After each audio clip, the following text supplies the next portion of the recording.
زيتونة اليوم. واحدة صاحبتي بتتريق عليا لما بقول المصيف، كلمة المصيف. طب هو اسمه ايه؟ قولوا لي. حتى انا سألتها قلت لها طب اقول ايه يا بعيدة؟ اقول ايه عليه؟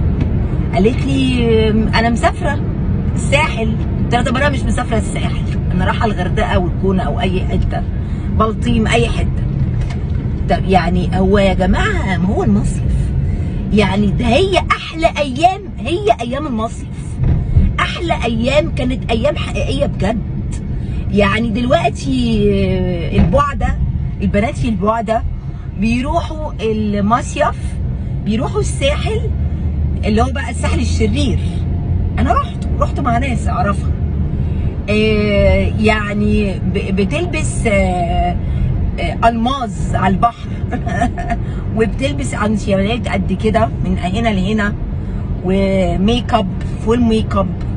طب ما ازاي ده ما اكيد لازم، مش اكيد طبعا مش هيتقال على المصيف اكيد. فاحلى ايام هي ايام زمان، كانت ايام مش فيك، ايام مش مصطنع، ايام حقيقيه. كنا بننزل بعبالنا كده على البحر لابسين المايو ومعانا الفوطه، نص فوطه، مش بشكير زي دلوقتي. دلوقتي احنا اتشورنا بين دلوقتي نحط بشكير او بورنوس. دلوقتي نص الفوطه ما تجيش لغايه هنا. انا نفسي ايام زمان ترجع، بحب ايام زمان، وبحس ان هي فعلا ايام بجد بجد ما تتعوضش بجد.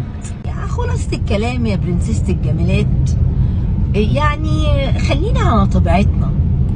الطبيعة دي هي احلى حاجة في الدنيا. يعني نازلة البحر، اخد معايا فوطة او بشكير يا ستي، اي حاجة، الكشمايو بتاعي، وانزل بطبيعتي كده من غير ميك اب، وانزل بعبلي. ليه ما بنقلدش الاجانب غير في الحاجات الاوفر اللي هي مش ما تتناسبش مع ديننا وحاجاتنا وحياتنا؟